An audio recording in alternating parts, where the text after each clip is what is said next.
A while ago, a friend told me how excited she was when she got to college and first learning about ancient Greece.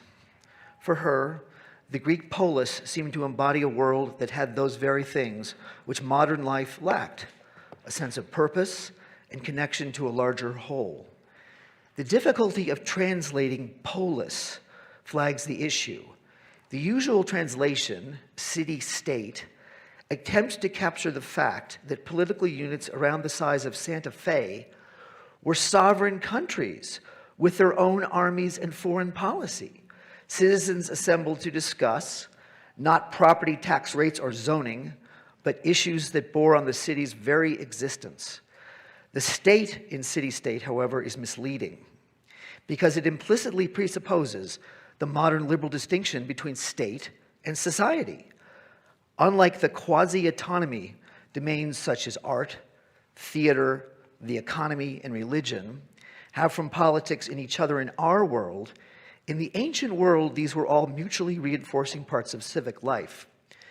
Socrates was accused of not believing in the city's gods, but in his defense, he did not, as we would, argue that he had a right to his own opinions, that there was some private sphere, such as religion, out of which the government should stay. The fate of Socrates, however, as well as slavery and the status of women, gave my friend's Hellenophilia marked ambivalence.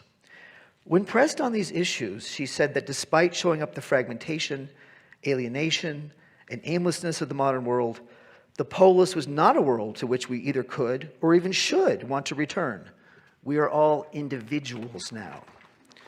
Of course, this ambivalence about modernity is hardly unique to my friend.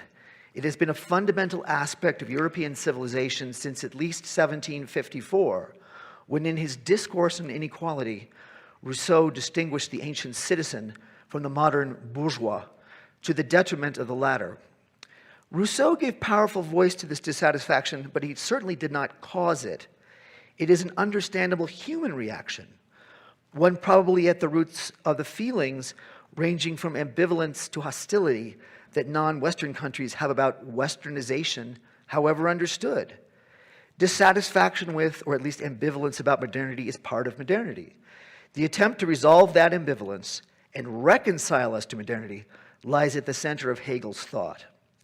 This project of reconciliation is most obvious in the presentation of the modern ethical world in his Elements of the Philosophy of Right, first published by Hegel in 1821 on the basis of his Berlin lectures and expanded by editors after his death to include additions culled from student lecture notes clarifying various points. However, a concern about modernity as a problem via contrast with ancient Greece runs through all of Hegel's work. As a recent biography by Terry Pinkert points out, even before Hegel reached the age of 20, ancient Greece represented for him, as it did for many young Germans at the time, a world of lost wholeness. Hegel's word for the quality the Greek world had that is seemingly lacking in his and our time: substantial. A full understanding of what Hegel means by substance is well beyond the limits of this lecture. Hegel, in using the Latinate term substans, as opposed to a term with German roots, puts himself in relation to a tradition, starting with Aristotle's reflections on ousia and passing through Spinoza and Kant. However, we need not be adepts in the history of ontology to understand what Hegel is driving at with the term in a political or human context. For example, Hegel says in Philosophy of Right, section 40, that a view of right that divides the world into things and persons having rights to those things, the classic Lockean view, if you like, quote, jumbles together rights which presuppose substantial relations, such as family and state, with those that refer to abstract personality. My relations to my sister or to my country are more concrete and weightier, I hope, than my relation to my contractor when I hire him to fix my roof, that lengthy contract notwithstanding. Indeed, that contract is required because there is nothing else grounding, standing under, substans, my relation to my contractor. Our relation, Hegel calls one of abstract personhood, because any two parties could make such a contract, whomever they happen to be. Helpful in understanding what Hegel means by substance and substantial are his remarks at the beginning of the chapter on spirit, chapter 6 of the Phenomenology of Spirit. Now I'm going to summarize very briefly. By spirit, Hegel refers to his claim that all consciousness, all mind, is social and historical all the way down. There is never mind without its being Greek mind, French mind, etc. The first 5 chapters of the Phenomenology are an extended reductio argument where all other views of consciousness are shown to fail on their own terms. See, I saved you a lot of time. Hegel begins chapter 6 with a section on the Greek world, which he calls true spirit. In the introduction to the chapter, just prior to that section, he says, paragraph 439, and every time there's a handout quote, I'm going to just do this. Paragraph 439, spirit, being the substance and the universal, self-identical and abiding essence, is the unmoved solid ground and starting point for the action of all, and it is their purpose and goal, the in itself of every self-consciousness expressed in thought.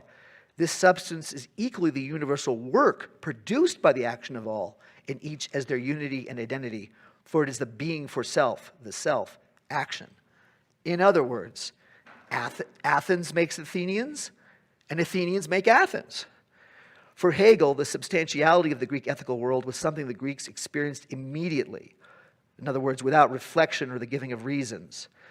Thus, Hegel claims in the Philosophy of Right, section 147, that to speak of the Greeks as having faith or believing in their gods understates their immediate identity with their ethical world. Faith and trust arise with the emergence of reflection, and they presuppose representation. This is on the handout too, sorry. Faith and trust arise with the emergence of reflection, and they presuppose representations and distinctions.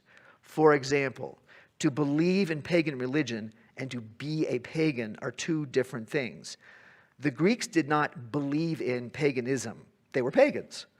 A nice example of this immediacy is the character Anytus in Plato's Meno.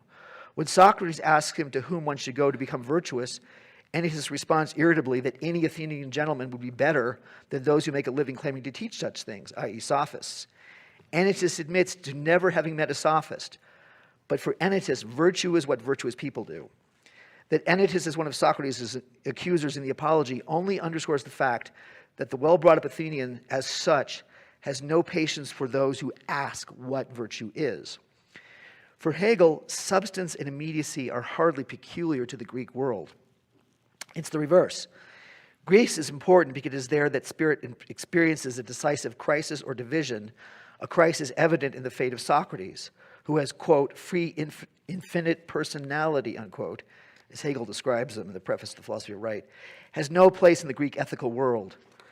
Rather, for Hegel, all ethical worlds prior to Rome, what one might call traditional societies, show this immediate, unreflective substantiality.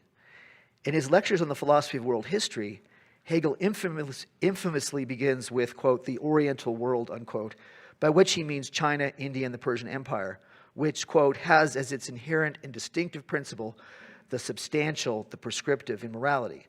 In the case of China, Hegel claims the ethical world rests on the pillars of the emperor's absolute authority and the spirit of family piety. The latter, of course, appears in many other places. It is what is defended by Antigone in Sophocles' play of that name. For Hegel, what was undeveloped in all pre-modern societies and what modern society has in spades is subjectivity. Hegel traces the origins of modern subjectivity ultimately to Christian inwardness, to one's personal relation to God, an inwardness he calls in the phenomenology the unhappy consciousness, and which emerged in the alienated subject of the Roman Empire. However, it is only in modern times that subjectivity comes into its own as a secular and political principle. And in addition to the preface to the Philosophy of Right, Hegel describes his, and I think our, situation. The human being does not stop short at the existent, but claims to have within himself the measure of what is right. He may be subjected to the necessity and power of external authority, but never in the same way as to natural necessity. For his inner self always tells him how things ought to be, and he finds within himself the confirmation or repudiation of what is accepted as valid. This claim is not made everywhere and always, But it might make it seem that modern subjectivity is a mere mentality, the way we think now. Far from it. To be real, a part of the modern European spirit, subjectivity has to be embodied, made objective, as it has now become in the modern state, a political form which gives an unprecedented autonomy to the economy, religion, and the arts, what we call society. Forerunners such as Socrates were mere anomalies. Hegel is no simple celebrant of modern subjectivity, quite the reverse. Much like a Socrates, swatting off many and various forms of sophist pests, Hegel spends much of his argument in the philosophy of right, the phenomenology, and other places cataloging and combating all the various pathological or at least incomplete forms of subjectivity that are sprouting in Europe like mushrooms after the rain. Thus, in the preface to the philosophy of right, Hegel gets in his crosshairs one Herr Fries, a, quote, leader of the superficial band of so-called philosophers, who claims that, quote, truth consists in what wells up from each individual's heart, emotion, and enthusiasm in relation to ethical subjects, particularly to the state, government, and the Constitution. Fries and his young enthusiasts, however, are just one flavor in the contemporary subjectivity smorgasbord. In the penultimate section in the morality division of philosophy of right, section 140, Hegel goes through a series of modern variants of subjectivity to show just where taking truth to be solely in oneself finally leads. Quote, it is not the thing which is excellent. It is I who am master of both law and thing. I merely play with them as my own caprice. And in this ironic consciousness in which I let the highest of things perish, I merely enjoy myself. I think the mention of irony is interesting because we hear a lot about that. In this shape, subjectivity is not only empty of all ethical content in the way of rights, duties, and laws, and is accordingly evil, in fact of an inherently wholly universal kind. In addition, its form is that of subjective emptiness, in that it knows itself as this emptiness of all content, and in this knowledge knows itself as the absolute.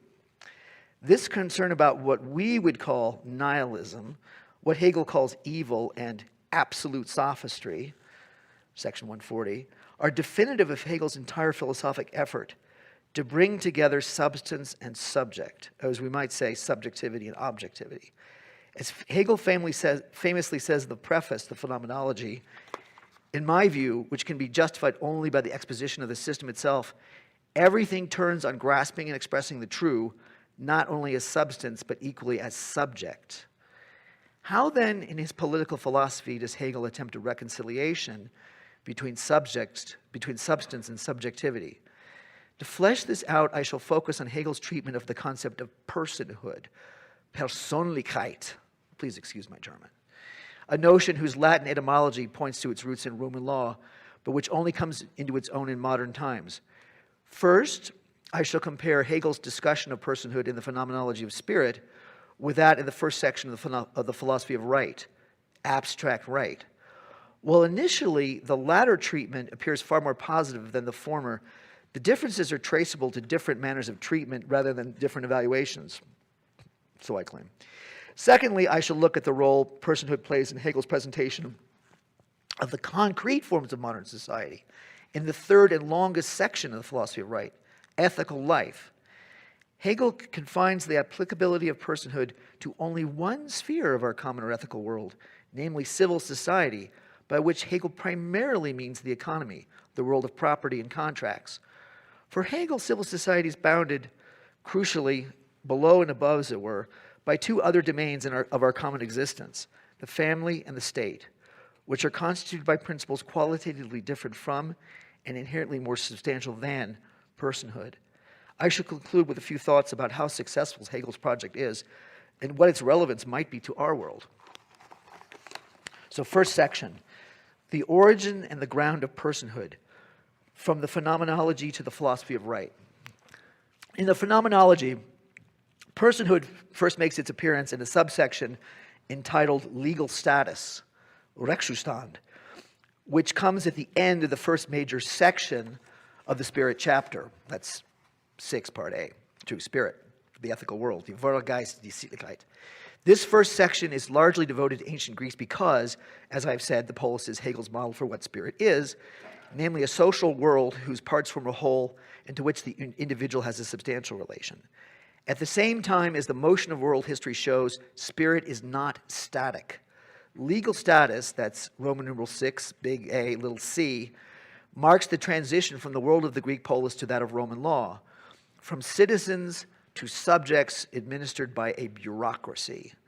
For Hegel, this transition is not simply due to the contingent facts of Rome's military conquest of Greece or of the scale of empire as opposed to that of the Greek city. Rather, the Greek world's passing is due to, as it were, natural causes. There is an internal tension in the Greek spirit, a tension whose playing out leads to its evisceration, a crisis to which, in Hegel's treatment, the world of Roman law is somehow, if unintentionally, responsive, the next phenomenon in the phenomenology. As our seniors know, or will know soon, the center of Hegel's treatment of the ethical world in the phenomenology is his discussion of Sophocles' Antigone. I have time for only for a very superficial sketch here. Hegel begins, 446, the phenomenology, by noting that the simple substance of spirit as consciousness is divided, namely between human law and divine law. On the one hand, there is law as made in the public realm by citizens or rulers as something explicit, mediated, in other words, passed by an assembly, and subject to change. On the other hand, there is divine law, which centers on the family and burial rights, and is something known implicitly and immediately as unchanging. In the Greek world, the human law is a masculine principle, divine law feminine. The divine and the human law exist harmoniously until Antigone acts. She buries against Creon's proclamation her brother Polynices. This will be on the handout. To Creon's question, "And so you dared to transgress these laws," she says, "Yes, for it was not Zeus who proclaimed these laws to me, nor was it she, Justice, who dwells with the gods below, who defined these laws for human beings. Nor did I think that such strength was in your proclamations, you being mortal, as to be able to prevail over the unwritten and steadfast lawful conventions of the gods. For not as something contemporary or of yesterday, but as everlasting do these live, and no one knows from where they appeared." For Hegel, the play is a tragedy because neither Creon or Antigone are right. In a way, both are, because human and divine law are integral parts of the Greek spirit, in fact, in a certain sense, of spirit generally. In another way, both perspectives are wrong, because incomplete. Hegel notes, this is paragraph 472, that the play's denouement shows the movement of the ethical powers against each other and of the individualities calling them into life and action have attained their true end only insofar as both sides suffer the same destruction. Creon asserts the superiority of the city over the family, only to lose his son and heir. Antigone asserts the family's superiority, only to die, as her name suggests, Antigone, childless. Sophocles' play thus represents a moment of growing self-awareness for Hegel. For Hegel, Sophocles' play represents a moment of growing self-awareness within the Greek world that there is a problem with its fundamental principles. In the last paragraph before legal status, paragraph 476, Hegel speaks of this, quote, ruin of the ethical substance, and concludes with a sentence that suggests why Rome is the next phenomenon after the Greek spirit and its crisis. The substance emerges as a formal universality in them, no longer dwelling in them as a living spirit. Instead, their simple, unadulterated individuality has been shattered into a plurality of multiple points. The key phrase is formal universality. Are we most fundamentally citizens or family members? The formal universality of law sidesteps this question altogether. As persons, we are all subjects of the law, no matter how we identify as individuals. The Latin etymology of person, which derives from the word for an actor's mask, is revealing. In the world of legal status, what matters is not the substance of who we are, what is under the mask, but our role, as we would say, our rights and obligation under a system of rules. Hegel's judgment of this new Roman world is harsh. He begins his discussion of legal status this way, 477. The universal unity into which the living, immediate unity of individuality and substance withdraws is the soulless, geistlose, community which has ceased to be the substance, itself unconscious of individuals, in which they now have the value of selves and substances, each possessing a separate being for self. This universal is split into the atoms of absolutely multiple individuals. This lifeless, from Gestorben having died, this lifeless spirit is an equality in which all count the same as persons, personen. This world is soulless and lifeless because its rules seem artificial and alien impositions, a taste of which we all get around April 15th, courtesy of the IRS. It's this soulless world that produced, as a response, Christian interiority, i.e. the notion that we all have souls, a depth that transcends any civic or family identity. Hegel explicitly links the discussion of legal status to his earlier discussion in the chapter on self-consciousness, that's 4, of the movement from Stoicism to skepticism to the unhappy consciousness. The world of Roman law is profoundly unsatisfying. Legal personhood is an abstract universality because its content is the rigid, unyielding self, not the self that is dissolved in substance. At the same time, this world is for Hegel an advance over Greece, section 479. Personhood, then, has stepped out of the life of the ethical substance.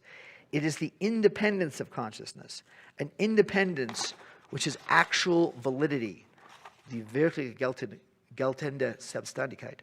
The non-actual thought in which it came from renouncing the actual world appeared earlier as the stoical self-consciousness.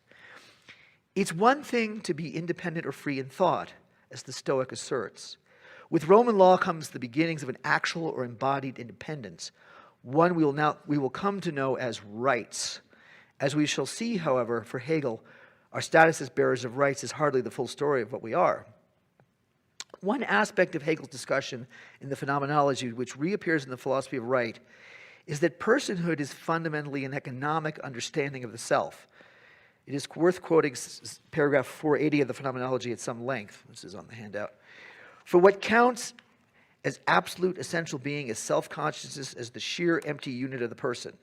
This empty unit of the person is therefore in its reality a contingent existence, and essentially a process which comes to no lasting result. Like skepticism, the formalism of legal right is thus by its very nature without a peculiar content of its own. It finds before it a manifold existence in the form of possession, and as skepticism did, stamps it with the same abstract universality, whereby it is called property. The actual content or the specific character of what is mine, whether it be an external possession or also the inner riches or poverty of spirit and character, is not contained in this empty form. It does not concern it. In other words, persons qua persons assert, this is mine, about an indifferent, purely personal this. Your possessions may show the worst possible taste, but they're still yours. The law, by protecting property, makes the assertion of mine, unlike the illusory because self-contradictory claim of the skeptic that all truth is relative, just my truth, recognized and actual. From Hegel's description, one is tempted to call personhood an essentially Hobbesian view of the self, both because of the undetermined nature of the good that bare persons pursue, and because its pursuit, being without lasting result, recalls the restless search for power after power ending only in death, that Hobbes says characterizes the natural state of selves, trying to preserve themselves, namely war. As we shall see in the philosophy of right, Hegel calls civil society the aspect of difference, of opposition in the modern ethical world. The jostling, competing selves of the economy are the Hobbesian element of society, the domesticated version of the state of war. In the philosophy of right, Hegel treats personhood and the larger question of right in a different mode, not phenomenologically or historically, but conceptually or logically. He has a strange understanding of logical. The first sentence of the introduction reads, quote, "The subject matter of the philosophical science of right is the idea of right, the concept of right and its actualization," which is a strange notion of what an idea is. Through the book's 3 main sections, absolute right, morality, and ethical life, and that's Sittlichkeit from Sitte, customs or habits, the development of the concept moves from the most abstract or immediate notion of right to the most concrete and reflective, right as embodied in an actual social world. Another way of seeing the book's 3 main divisions, a movement from Locke to Kant to Aristotle. Following in the path of the distinction between nature and freedom opened up by Rousseau and deepened by Kant, right for Hegel is not found in nature, but is the result of freedom, of being asserted and developed by human beings. For Hegel, however, freedom is not just an ideal, the will of the Kantian moral agent who acts out of pure principle or duty, rather than physical or natural or physical motives, such as desire or fear. Rather, freedom is something actual, embodied in the various historical worlds produced by the movement of spirit. Hegel says, section 4 of the Philosophy of Right, the basis of right is the realm of spirit in general, and its precise location and point of departure is the will. The will is free, so that freedom constitutes its substance and destiny, and the system of right is the realm of actualized freedom, the world of spirit produced from within itself as a second nature. In this account, we're now starting the first section after the introduction of the Philosophy of Right. In this account, personhood comes at the very beginning, right's first word, as it were. In the first sentence of the last section of the introduction, that's section 33, Hegel says, in accordance with the stages in the development of the idea of the will, which is free in and for itself, the will is, to begin with, immediate. Its concept is therefore abstract, as that of personality, and its existence is an immediate external thing, the sphere of abstract or formal right. What this means, I hope, will become clearer in what follows. Hegel begins the section Abstract Right, section 34, with the following doozy. This is on the handout. The will, which is free in and for itself, as it is in its abstract concept, is in the determinate condition of immediacy. Accordingly, in contrast with reality, it is its own negative actuality, whose reference to itself is purely abstract. Why negative, you ask? You might ask many other things, but why negative? I'll try to make this clear. Take the barest assertion of the self, of the will. I want an apple. By not just wanting an apple, as any other animal might, but saying, I want it, I distinguish the I from my desires. I am not my desire for the apple or any other desire I might have. Freedom begins with an act of selfhood that is a negation or distinction, namely the distinction between the self and its empirical contents. This bare self, as abstract or contentless, is the same for you as it is for me. And in asserting it, I know it to be so. It is universal.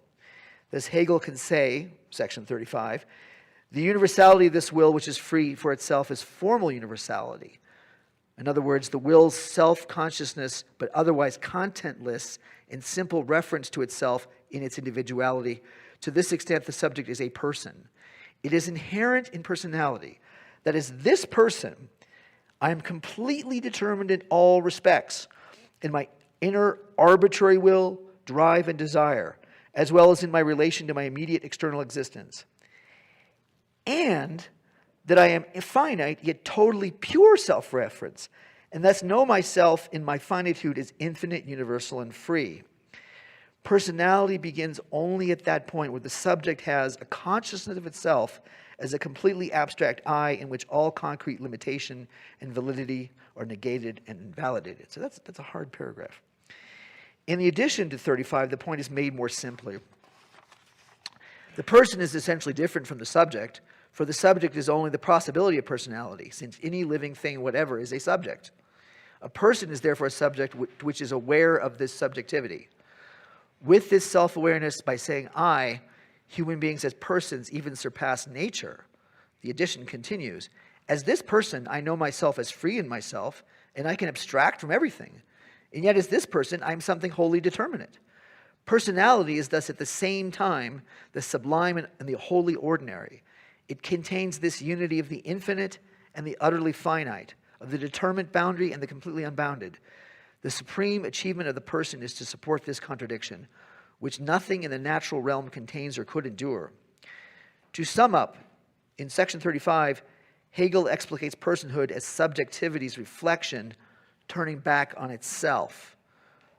Now here's the key question. What does this reflexivity have to do with right? What Hegel says in section 36 seems a leap. Personality contains, in general, the capacity for right and constitutes the concept and the self-abstract basis of abstract and formal right. The commandment of right is therefore, be a person and respect others as persons. It is hard to see how we get to a notion of right, to a commandment, unless we start from a notion of personhood as legal status. Yet this is precisely what Hegel has not done here. A simple thought experiment might help. When I go into my yard, my neighbor's dog barks. One might say he's defending his yard. The critical point, though, is that he is not saying it. If he could, he'd be a person. And as soon as a hypothetical talking dog said, "This is my yard," in effect saying I, he would also have to admit that I am also an I. In other words, in asserting mine, he has to admit yours, as in, that is your yard, and stop barking. Of course, if he could talk, he might dispute exactly where the property line is, but that is beside the point. To my great frustration, I cannot explain this to him. Dogs, despite what some people imagine, are not people. It's the one thing I want to leave you with. In other words, in the reflexive acts of distinguishing myself from my desire, I want an apple. I'm asserting an ownership of that desire. It's my desire. From there, it's a very short step to say, it's my apple, especially if I worked to get it, or as Locke would say, mixed my labor with it. For Hegel, however, it's only really my apple when I sell it, i.e. when someone else recognizes it as mine by paying for it. The commandment of section 36, be a person and respect others as persons, sounds like a Kantian moral imperative, but it isn't. The form of right that goes with personhood is purely formal. It is a bare assertion of rights which contains no positive content or duty beyond respecting the rights of others. It's my apple. Whether I eat it or smash it in the street is up to me. My right to it leaves me free for various possibilities, free from you. Thus Hegel says, section 38, with reference to concrete action and to moral and ethical relations, abstract right is only a possibility as compared with the rest of their content, and the determination of right is therefore only a permission or warrant. For the same reason of its abstractness, the necessity of this right is limited to the negative, not to violate personality and what ensues from personality. The negative character of abstract right makes its subject matter clear. Property, don't touch. Property is the way that persons, the most elementary form of selfhood, make their selfhood objective or real. Hegel makes this clear in section 40. Right is primarily that immediate existence freedom gives itself as in an immediate way. Little a, as possession, which is property, little b, a person in distinguishing himself from himself, so distinguishing himself from his own desires, relates himself to another person, and indeed it is only as owners of property that the two have existence for each other. Their identity in themselves acquires existence through the transference of property of the one to the other by common will and with due respect to the rights of both, that is, by contract. When you hear the phrase, it's okay, they are two consenting adults, you know you are on the terrain of personhood. Thus, while starting from a different point and proceeding in a different manner than he did in the phenomenology, Hegel, in his presentation of personhood in the philosophy of right, arrives at the same place, self-atoms asserting their rights. At the same time, the practice of slavery shows that the Roman version of personhood is, from the larger perspective of the concept, defective. But this is section 40. For what is called the right of persons in Roman law, it regards a human being as a person only if he enjoys a certain status. Hence, in Roman law, even personality itself, as opposed to slavery, is merely an estate, Stand, or condition, Zustand. Personhood is, as such, universal. Moreover, by making only the male head of the family a person, and by making his authority over them a matter of personal rights or ownership, Roman law also distorted the family. This is on the handout, section 40. The content of the right of the so-called right of persons in Roman law is concerned with family relationships. The right of persons in Roman law is therefore not the right of the person as such, but no more than the right of the particular person. It will later be shown that the substantial basis of family relationships is rather the surrender of personality. These things noted, it is still true that there is a profound connection between the discussion of personhood in the phenomenology and in the philosophy of right. In the former, personhood appears as a soulless and abstract world with the death of the Greek ethical life. In the latter, personhood, if in a more perfect form, is still in its inherent abstraction insufficiently substantial to constitute the whole of the modern form of Sittlichkeit. It is to that which we now turn. So, large section 2, the boundaries of personhood in modern Sittlichkeit. For Hegel, right, to be actual, rather than a mere form or ideal, must be embodied in institutions and practices. Ethical substance is the actual spirit of a family and a people, he says in section 156 of the Philosophy of Right. Furthermore, conceptually, or when thought through, Sittlichkeit has three different aspects, or in Hegel's terminology, moments. And then this is on the handout. He summarizes, first moment is immediate or ethical, natural ethical spirit, the family. This substantiality passes over into loss of unity, division in this point of view of relativity, and is thus B, civil society, an association of members as self-sufficient individuals, and what is therefore a form of universality, occasioned by their needs and by the legal constitution as a means of security for persons and property, and by an external order for their particular and common interests. This external state, C, withdraws and comes to a focus in the end and actuality of the substantial universal and of the public life, which is dedicated to this, to the constitution of the state.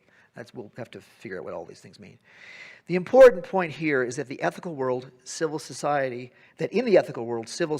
is bounded, both below and above, as it were, by two other realms which have different principles and are inherently more substantial. Personhood doesn't fit neatly into any of the three, but it seems closest to the formal universality of civil society that protects private property. This is complicated because Hegel also includes in civil society what we would call the welfare state, the government's moderation of the effects of unfettered capitalism or the pursuit of self-interest.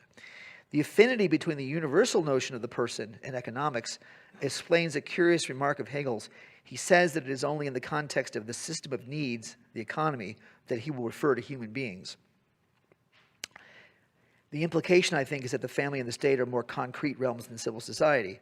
This is particularly true of the family, which is not made up of mere human beings, but of husbands and wives, mothers and fathers, parents and children, brothers and sisters. It is true of the state as well, which is composed in one way of the various social classes, farmers, craft and tradesmen, bureaucrats, and in another way of citizens and rulers. For Hegel, ethical life begins, not historically, but conceptually, with the family, because its connections seem immediate or just there. Immediacy is inherently an aspect of consciousness, as it always, in the first instance, confronts an object, something just there. Immediacy is thus also, as Hegel's treatment shows, an inherent aspect or moment of ethicality. Hegel says in the Phenomenology, section 460, that the community's human law possesses in the divine law its power and authentication. By divine, Hegel means here what Antigone means. Law is not made by somebody, but just there, a fact, immediate. We have the sense that it is wrong to break a contract, more so a law. But for Hegel, these senses of wrongness rest on a more primordial sense of right and wrong, one that is immediate and unreflective, even unconscious, that lives in the family. Upon reflection, this immediacy may prove illusory. The family's form depending on civic customs such as the incest taboo, spousal monogamy, etc. This dependence is what Antigone cannot see. However, one might say that the family's ethicality is one that is experienced as immediacy. And this is connected paradoxically to the fact that the family emerges from something that for Hegel is not, strictly speaking, ethical at all, feeling. It's on the handout, section 158. The family, as the immediate substantiality of spirit, has its determination in the spirit's feeling of its own unity, which is love. Thus, the disposition appropriate to the family is to have self-consciousness of one's individuality within this unity as essentiality which has being in it for itself, so that one is present in it not as an independent person, but as a member. In the addition to section 158, Hegel usefully explains, love means in general the consciousness of my unity with another, so that I am not isolated on my own, but gain my self-consciousness only through the renunciation of my independent existence and through knowing myself as the unity of myself with another and of the other with me. Love is therefore the most intense contradiction. The understanding cannot resolve it. It is both the production and the resolution of this contradiction. As its resolution, it is ethical unity. Now, this all sounds very exalted. What could be more ethical than knowing myself as the unity of myself with another? Indeed, such knowledge is the very task of spirit. The implicit telos of consciousness in itself, in its desire to make the object its own by grasping it, comprehending. Yet Hegel also says that love is a feeling, that is, ethical life in its natural form, which means that, strictly speaking, love can only be an image or a prefiguration of the ethical. As he makes clear both here and in the Phenomenology, in the family, love is inherently bound up with nature, such as the parents' sexual desire for each other and their affection for their children. Only spirit, freedom made actual, is ethical, not nature. This is PhD Phenomenology, section 451. However, although the family is immediately determined as an ethical being, it is within itself an ethical unity only insofar it is not the natural relation of its members, or insofar as their connection is the immediate connection of separate actual individuals. It is only as a spiritual entity that it is ethical. In his indispensable commentary on the Phenomenology, Peter Kalkavich gives a simple example of this dictum. As a natural father, I am fond of my children. As their ethical father, I must see that they are properly cared for and educated. Now, this might make it seem that Hegel is taking a Kantian position. In other words, that the duty to one's children is ethical only insofar as it is motivated purely by the idea of duty as opposed to feeling.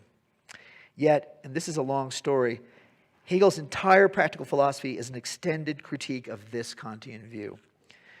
Put simply, that critique has two related strands. The test of Kant's categorical imperative is too formal to generate any specific content, and all action for Hegel has an element of passion. Implicitly referring to Kant, in Philosophy of Right, section 124, Hegel says, "It is an empty assertion of the abstract understanding to take the view that in volition, objective and subjective ends are mutually exclusive." In this same section, as well as in the Phenomenology, and in his lectures on the philosophy of world history, Hegel is critical of those who, quote, having the morality of valet, as in the saying, no man is a hero to his valet de chambre, would deprecate the actions of great men as unheroic because impure, containing an element of passion or interest. Like Aristotle, Hegel maintains that feelings can be shaped or habituated by custom or habits, but not simply transcended. As Robert Pippin has pointed out, unlike for Kant, for Hegel, spirit or freedom is not a different order of causality than nature, but rather a mode of self-relation, via proposives taking up of a reflective stance towards nature. Pace Kant, for Hegel, practical reason is inherently impure, which is why in developing the concept of right, the philosophy of right moves from morality to ethical life. For Hegel, feeling, as it were, is only the matter of action of our connections with each other. Ethicality or spirit gives this matter form or principle. This formation of nature through custom and habit, Hegel calls culture, Bildung, from bild, image or form, similar to the Greek eidos. Locutions such as ethical immediacy or ethical life in its natural form might seem merely self-contradictory, but they are not. Or rather they are more than that. They are paradoxical. As Rousseau answered those who accused him of self-contradiction, the contradiction is not in me, it's in the things. For Hegel, the understanding may balk, but reason or speculation can grasp unity within contradiction, identity within difference, paradox. The paradoxical role of nature in ethical immediacy, as both origin and something surpassed, is evident in Hegel's discussion of marriage. He begins thus, and this is Philosophy of Right, section 161. Marriage, as the immediate ethical relationship, contains first the moment of natural vitality. And since it is a substantial relationship, this involves life in its totality, namely as the actuality of the species and its process. The translator, H. Nisbet, notes here, in this context of marriage in the family, the word Gattung, genus or species, carries with it strong overtones of the closely related Begattung, mating or copulation. Simply put, but for the facts of life, i.e. that human beings reproduce sexually, they never would have come up with the ethical form that is marriage. That's not the end of the story, however. Section 161 continues, but secondly, in self-consciousness, the union of the natural sexes, which is merely inward, or at being in itself, and whose existence was for this reason merely external, is transformed into a spiritual union, into self-conscious love. This looks like, but is not romanticism. Hegel merely argues that once humans no longer just have desires, but become selves aware of having desires because aware of other selves, the nature and object of desire changes. Human lovers look into each other's eyes. Unlike animals, they desire to be desired. Hegel here follows Rousseau. The acquisition of self-consciousness means that the road back to simple animality is forever blocked. Viewed from the perspective of the self, desire is purely animal, is merely external. What Hegel calls the immediate concept of the family's ethicality, marriage, seems to emerge from a space somewhere between desire and contract. The subjective origin of marriage may lie to a greater, this is section 162, in the particular inclinations of the two persons who enter this relationship, or in the foresight and initiative of parents, etc.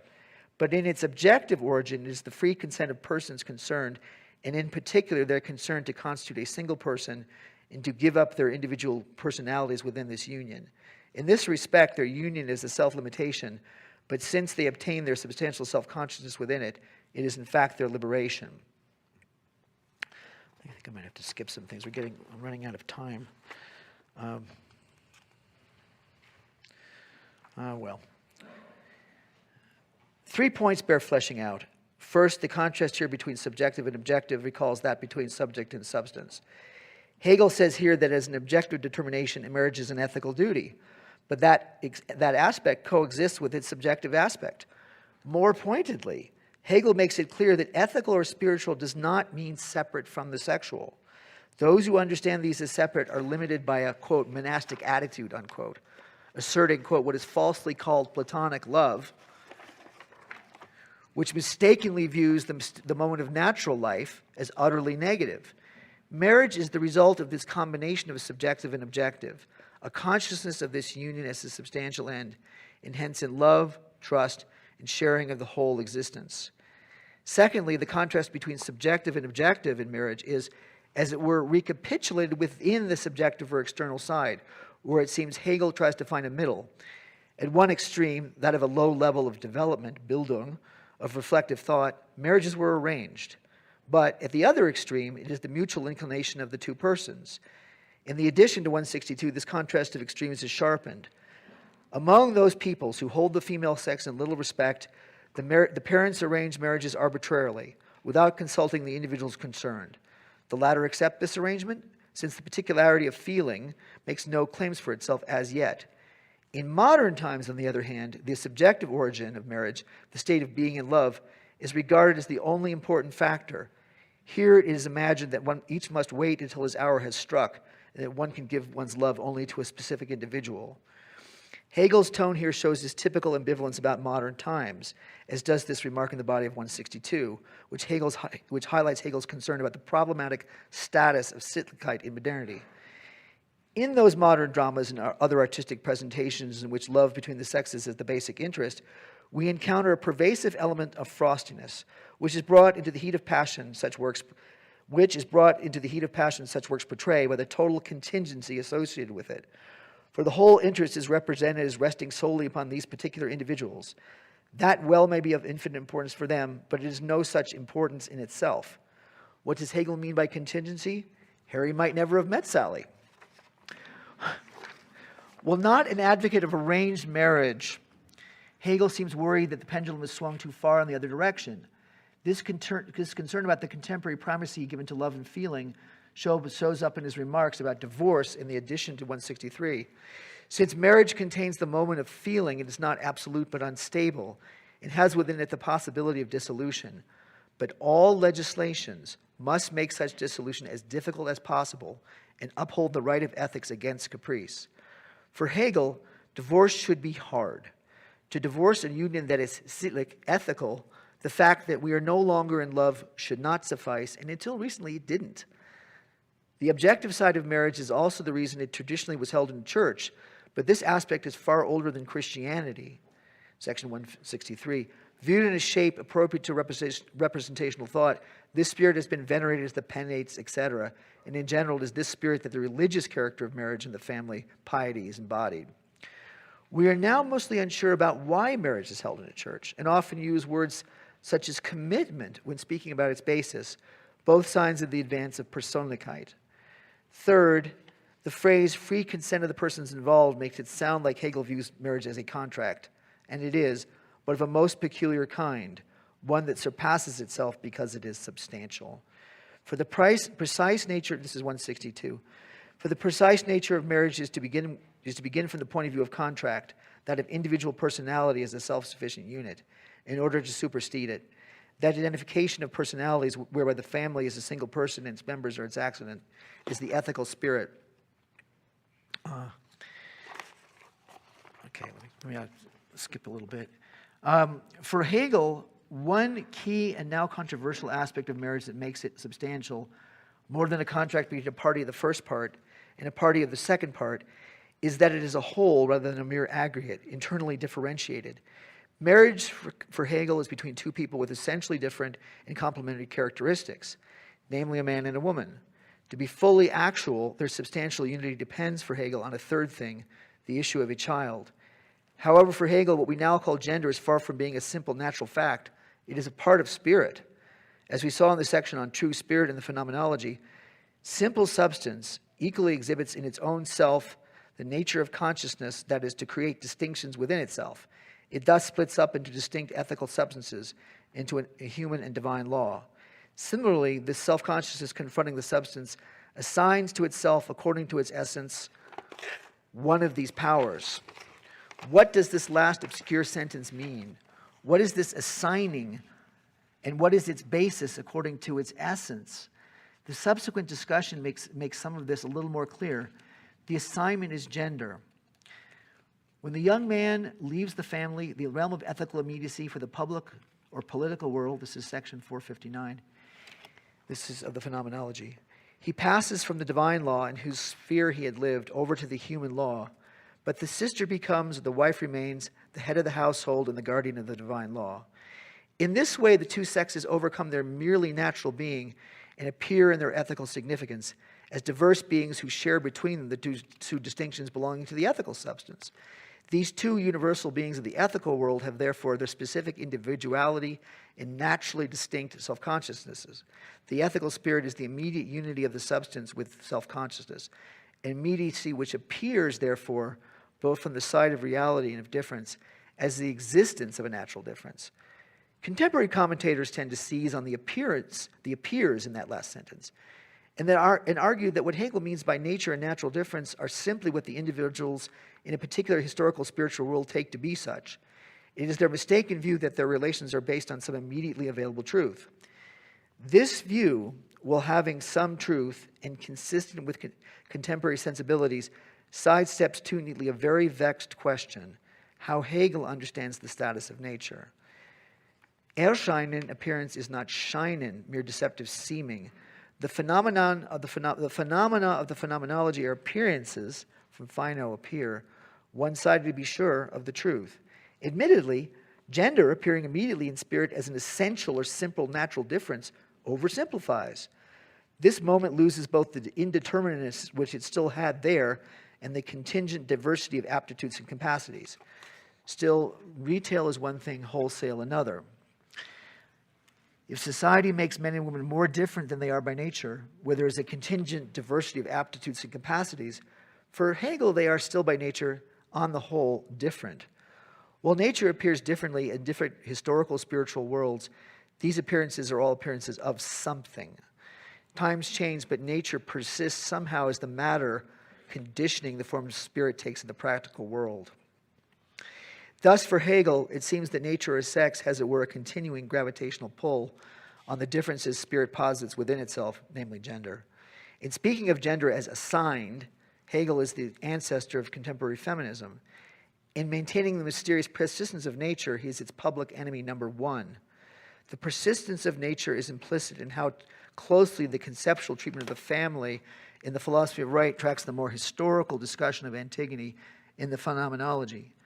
In the former, Hegel cites the latter explicitly.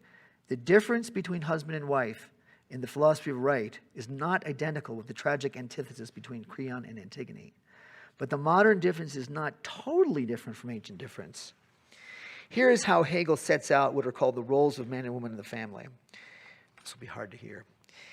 Man therefore has his actual substantial life in the state, in science, and otherwise in work and struggle with external world and with himself.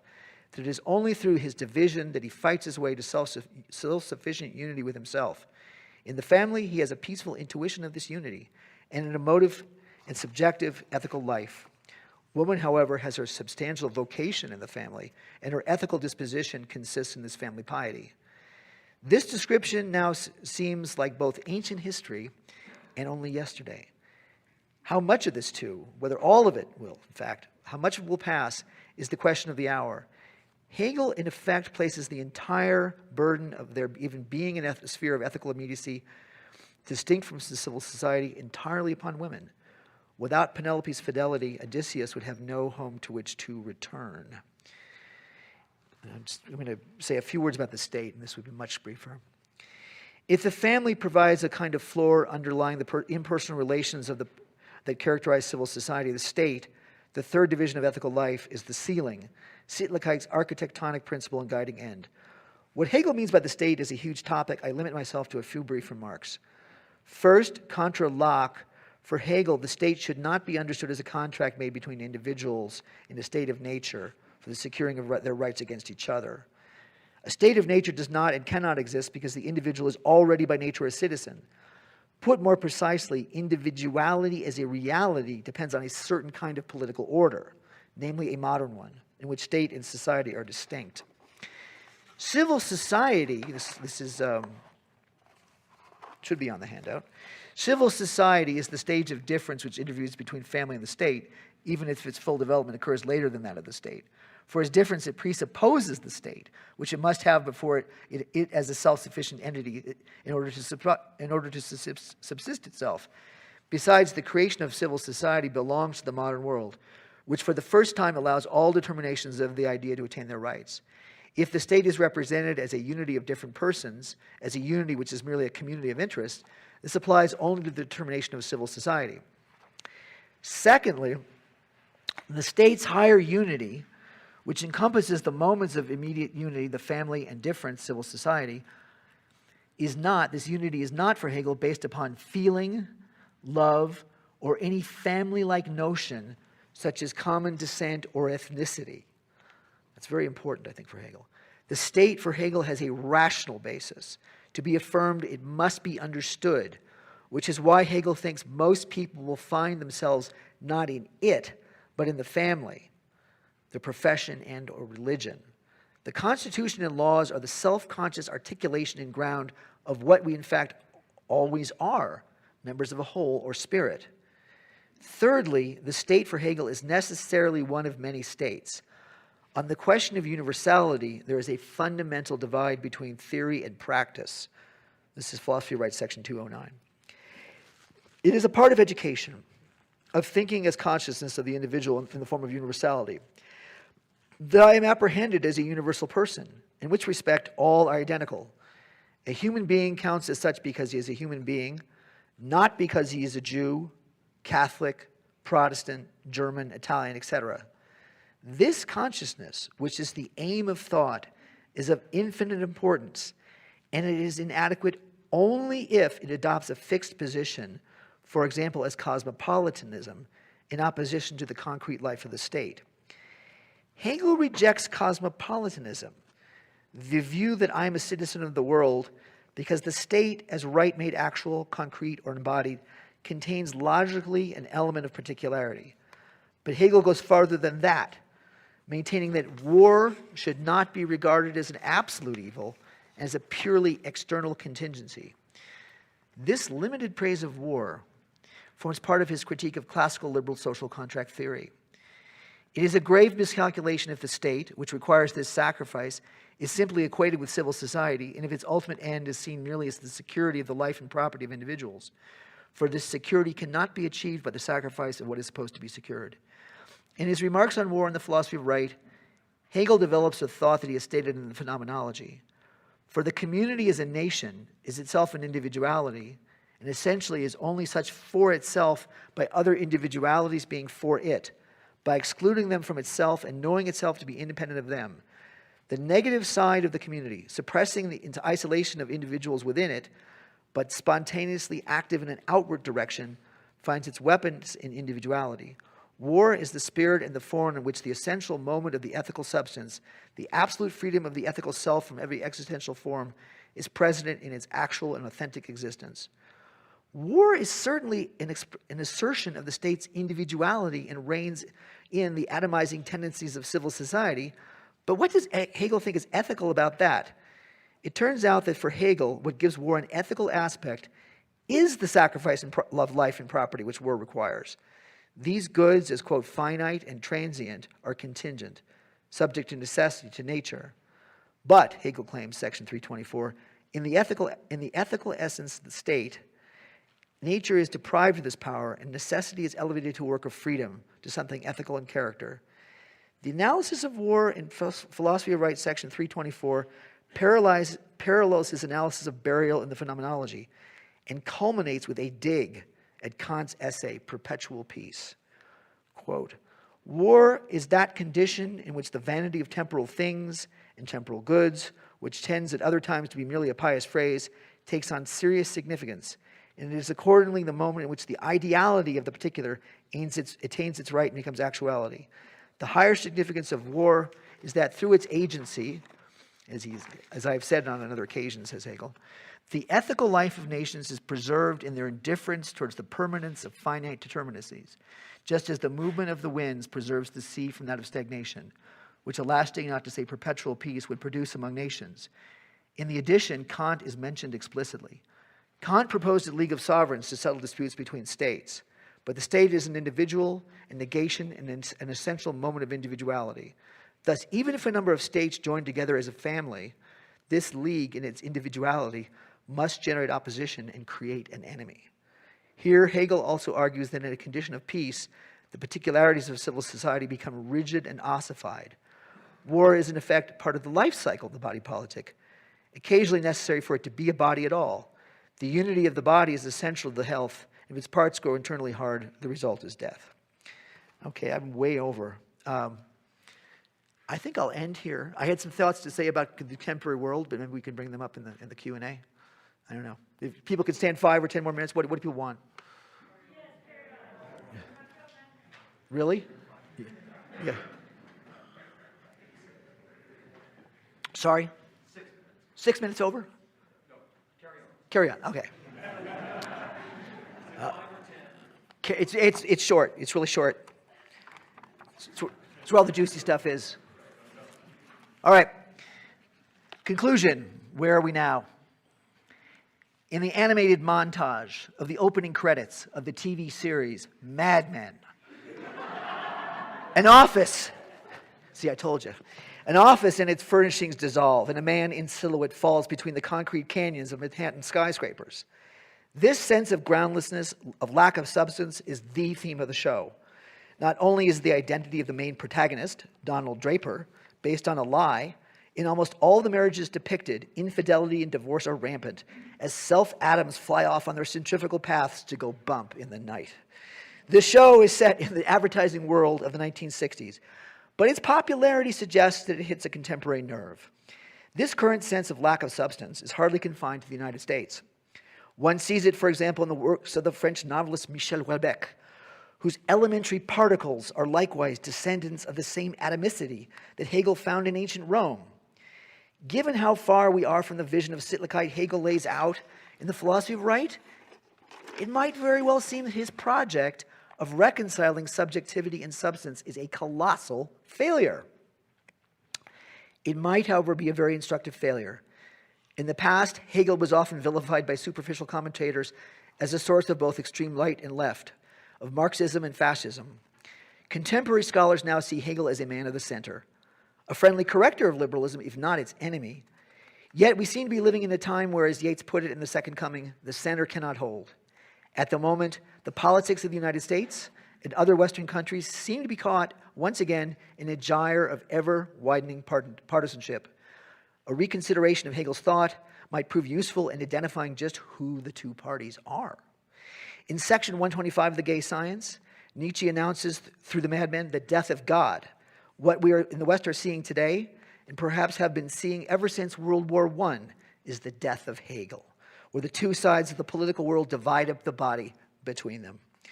For those left of center, what is most congenial in Hegel are the regulatory and welfare aspects of his state over civil society.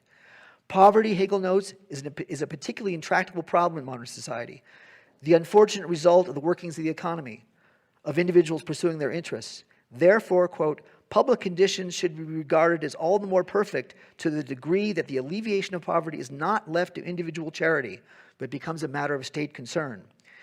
Where today's left parts company with Hegel are issues of family, gender, and marriage on the one hand, and nationalism and war on the other. What unites these positions, I think, is a rejection of the confines in which Hegel had placed personhood. Thus, changing a definition several thousand years old, marriage is no longer exclusively between a man and a woman, but between two persons. Similarly, in recent protests against immigration restrictions and enforcement, one hears the rubric, no human being is illegal, all are persons. Taken to its logical conclusion, such an idea would require the elimination of the nation state, a goal which in its way the European Union has been pursuing. In politics, as in physics, Newton's third law of motion holds. For every activist, there is an equal and opposite reactionary. The contemporary right looks unsurprisingly like a photographic negative of the left. Civil society and the economy is where many on the right insist on the rights of abstract personhood, including those of fictitious or legal persons, corporations. These people are impatient with taxation, redistribution, and regulation. As far as questions of the family, marriage, and gender, the situation with respect to personhood is the opposite. Few on the right would go as far as Hegel does and relegate women entirely to the private sphere. At the same time, these citizens, about one half of the country, are not exactly happy warriors in the battle against the enemy named by their liberal brethren, gender stereotypes, along with its evil siblings, heteronormativity and patriarchy. In a mostly inchoate way, they believe, or rather feel, that not all the old understandings and definitions of men and women should be junked. It's as if resisting the tide, they whisper to each other, vive la différence. Expel nature with a pitchfork, they wink. It always returns. To this persistent muttering and foot-dragging, those on the other side of the fence shout back that this allegedly essential dichotomy of men and women is socially constructed, insubstantial. It's an ideology, a smokescreen blown to mask and hence uphold a hierarchy. All essentialism is essentially bad. On the issue of gender, the left would thus appear to be the party of fluidity, of Heraclitus's pantarei, everything flows. Even here, Parmenides' substance makes an appearance. Those undergoing gender reassignment, for whom liberals are supposed to be sympathetic, often elect onerous medical procedures to give the body that corresponds, whatever that might mean, to their gender identity. Gender in this case is not fluid or insubstantial at all, but a cold, hard fact, one that is extremely personal, a fact that demands, in some cases, corrective medical action.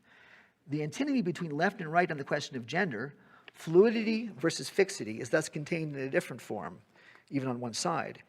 As Hegel often argues, each opposing partial view as an abstraction contains but does not resolve both opposites. To the old feminist rallying cry, biology is not destiny, there now appears to be an addendum. That destiny can be fulfilled only insofar as the biology can be changed. Persons should be free to choose their gender, people say, but this claim leaves the basis of freedom unclear. Are we free because as persons we are indeterminate, capable of being whatever we choose, or are we free because as fully determined we have to express what we are? For Hegel, as we have seen, personhood as such mysteriously contains this duality. Person is at once the most universal and public, and particular and private of attributes. We assert our rights saying, I am a person too, and refuse to answer questions saying, that's personal. As persons, we should be complete wholes, like individually wrapped craft singles. It's been, I was going to bring one, but I didn't have time. In case you don't know what it is. It's been nearly half a century since some feminists proclaimed a woman without a man is like a fish without a bicycle. Yet when Harry finally comes together with Sally, there's hardly a dry eye in the house. However, it is on the questions of the state and of citizenships where the difference between left and right on personhood really becomes clear and distinct. In accord with Hegel's critique of cosmopolitanism, those on the right are unapologetic in maintaining that America should pursue its national self-interest, even as neo and paleo-cons go at each other's throats and argue about how to do so. In some cases, true, such nationalism slides into an ethnic or racial nationalism, going beyond the rational or strictly political confines in which Hegel had placed the state's self-assertion. The recent fracas about a crisis at the border makes the continental divide manifest. Is the crisis primarily a humanitarian crisis, too many people without adequate food and medical attention? Or is the fundamental problem that too many people, including a small percentage but significantly number of really bad people, are entering the country without permission? You can choose your media outlet because the media no longer mediates. In the cacophony of the parts, one wonders, where is the whole? Is there a whole, a unum pluribus? Can a center be found? Or are we headed back to Rome, to a substanceless legality and tempting to contain by sheer force the warring factions and isolated atoms? Hegel, if not answering these questions, helps us think about them. His questions, what is a modern society? What is a modern society? Are still ours. Thank you very much.